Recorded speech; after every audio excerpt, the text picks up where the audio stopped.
Hi everyone, I'm Megan and welcome to Mad Creations Kitchen. Today I am cooking the shot crust pastry out of my newest book, Keto Eats. If you've been sleeping underneath a rock, it's out, it's gorgeous, and this is one of my favorite recipes from the book.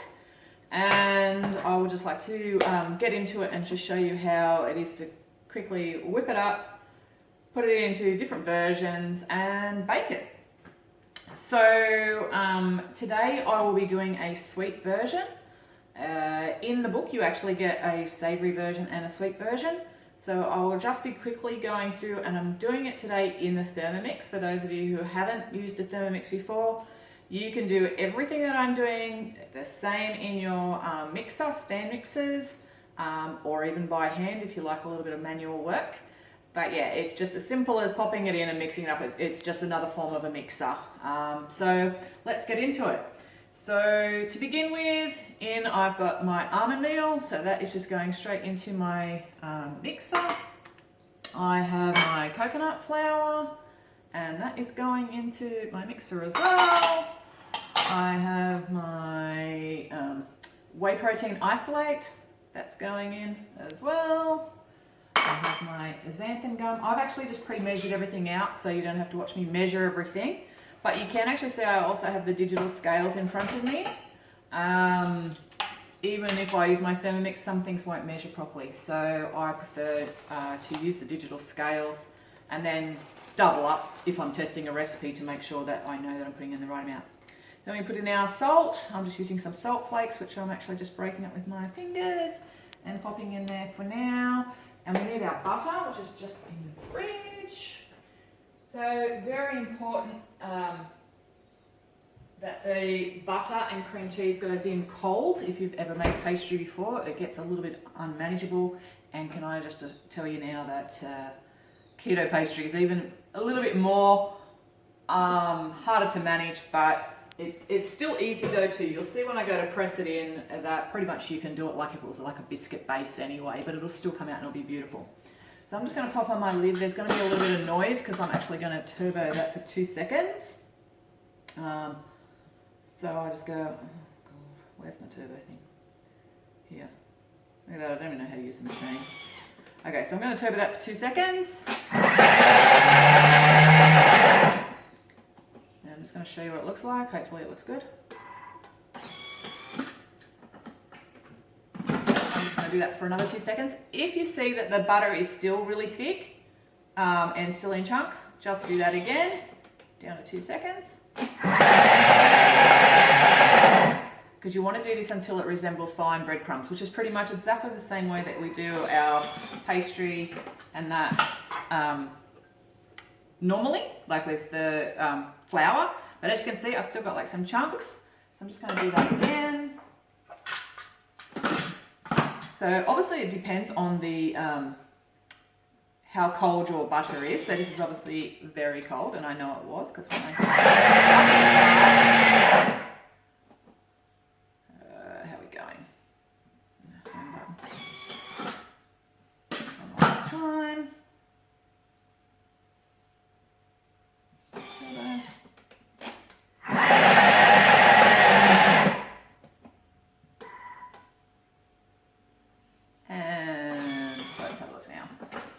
Okay, so you can sort of see it's just starting to come together. Now I'm going to add the rest of my ingredients. So in this particular version, I am making the sweet version. So I'm not going to put in the vinegar. I'm actually going to put in a tablespoon of my sweetener, which I've actually picked today. I've picked the sucrin mealess, which is just a powdered erythritol that's got steviol glycosides. I think that's how you say it, something like that. Which is great in cooking. And I've got an egg that I've just lightly whisked here. That just goes into my pastry. My sweetener, which was just 1 tablespoon in there. And that's completely optional. And even if you're doing sweets, in this case I'm going to do some lemon meringue pies. You don't need to even make it sweet anyway, because the sweetener from the filling and the topping will be plenty sweet enough. But anyway, I just thought I'd show you this version. as I've done it in one of the recipes for the Advent calendar too, which is probably one of my favourite kind of sweets at the moment. It was just so easy and just turned out so beautiful. So again, I'm just going to turbo this for 2 seconds. I'm not wearing too much of this. Oops, that's not what I'm doing. Turbo. And we're going to do it so it's just like coming together into a ball, but not like completely stuck together.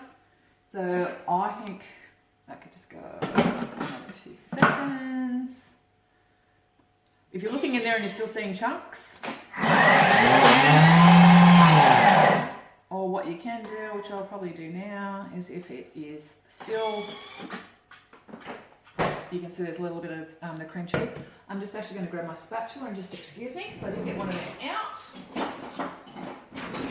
And it's a half-eaten one by the Thermomix. I'm actually just going to mix that together with the spatula till I know that it's all mixed together. So then what I will do is I'll just get some cling film. Just move my scales over to here. And I'm going to wrap this and I'm going to refrigerate it for a few hours to actually make it quite firm. If you don't have a few hours, you can pop it in the freezer if you've got like the super freeze function like I do on my freezer. That, you know, it could be ready in as little as half an hour. But yeah, just make sure that that pastry, you can see, is like quite soft, is well mixed, and you don't have too many chunks of cream cheese or butter in any part of it, because when you take it out, you're not going to work it very hard. It's such a delicate pastry, this one, but can I assure you, when you make it and bake it, I can't even tell the difference between that, you know, real short crust pastry and this, other than the fact that I'm sure that the real short crust pastry would actually give me a tummy ache. So trying to save as many tummy aches and sick people as I can this Christmas, because, you know, I know a lot of people are saying, oh, it's only one day, but it's one day that if you choose to eat that fruit cake and eat that potato bake and all of those things, that you might be very, very sick at night with some severe stomach pains or gastro problems. That won't be too pleasant and won't be fun to be around your family for at that time. So I've got all my pastry out of that, and I'm just going to wrap it over with my cling wrap, push it down into a flat disc as we do with normal pastry, and I am going to pop that into the fridge. It goes very soft very quickly. It's not a very easy one to manage. So I could do this in the quick rough way that I'm doing it now, or I could just pop it into the pan and push it around like you would, like, say, with a crumbed base. That is the easiest way. Or another way to do it would be to break this, say, into 4 sections, roll out into 4 rectangles in smaller pieces of paper, pop it in the freezer for a brief time. When I've got it out thin enough, and that will fit in my fridge or freezer, and then I can peel off the paper. It's just that the paper tends to stick to this pastry, so you don't want that. So I'm just going to try and just get this out just a little bit, so it'll still come off the paper for me, and go into here, and then I'm going to work it around. So if I'm going to do it, I really want to be doing a very large lemon meringue pie. So we're just going to get this off, and again, it still might stick a little bit, but where it does, just peel that bit off, and then you can smush it around into the places that you want it. Don't want that big chunk of butter there though. Come out. So I'm just going to move this around. Now, with sticky doughs too, the best way to normally do this is with wet hands, which mine are totally not at the moment. So I'm just going to see if this pan, well, see if this is actually going to fit in this pan, because I've never used it before. nothing like trying something for the first time on video, but hey, if you've watched anything that I do in the past, you will know that I'm a bit of a goose and I'm always trying new things in front of a live camera. Because hey, you know, like I like to show that, you know, you don't have to be perfect at everything. Like, you know, I would say I'm really like a hatchet kind of cook, you know. I'm not the best at anything, but you know, I have a go. So I guess that's the way to say it. And you know, that means that every single person can make my recipes. It doesn't matter if I make them look pretty. It's not that they're hard to make or anything like that, because some of them might look, you know, some people think because the photography is nice or something like that, that they must be difficult to cook. Well, I really want you to start looking at the different recipes, because what you'll find is that most recipes that I make are done and dusted in less than half an hour, really, to be eating them. But a lot of them are very little kitchen time, because I'm just not somebody who likes to spend a lot of time in the kitchen. And as you can see, even here, me pushing this pastry around with my fingers, you know, I'm you know, not being too princessy about it, because I just want it to be enough to cover this well-greased pan, because you want it to come out. And I can have make my lemon meringue or my lemon curd and pop it in. Well, I'll blind bake this, but basically, now this one's probably a bit of a stretch in this pan. That's better. I'm just going to grab, just got a little bit of that one that I just had. I'm just going to add a little bit more to this. So also with these pastries, you can actually have them done, like I tend to do a couple of them and actually have them just sitting in the fridge. So that if I want to make a quiche or whatever, it's already done. You can freeze it in its little pat completely and just pull it out when you need to, and that as well too.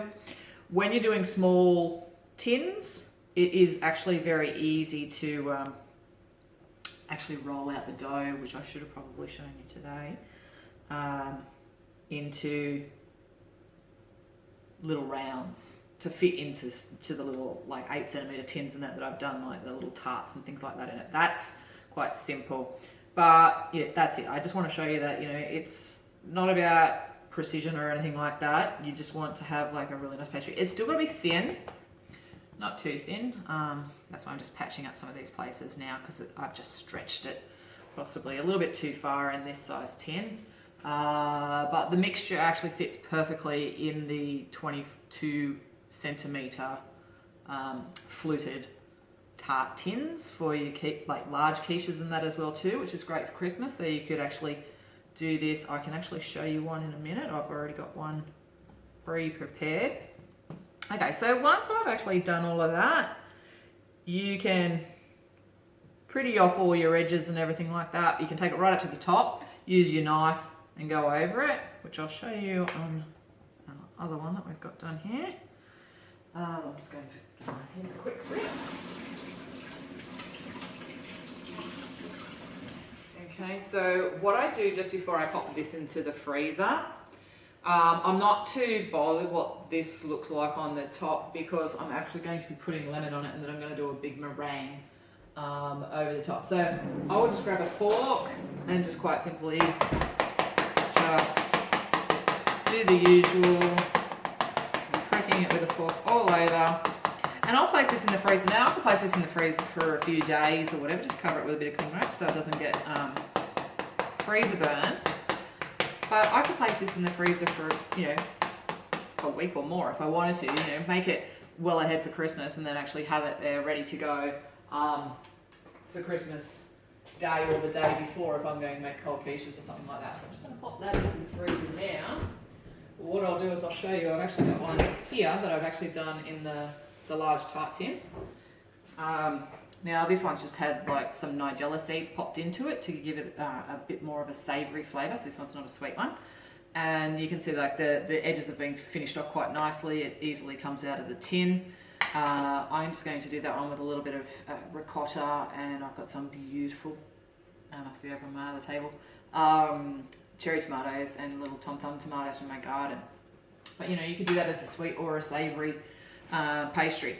So basically, yeah, you can freeze that for a couple of hours, or from half an hour to a couple of hours, or overnight, as I said. Even when it's been frozen for days on end, you just cook that straight into the oven and bake till it's lightly golden. And it doesn't even take that long. It's roughly between 10 and 15 minutes to actually cook the pastry bases.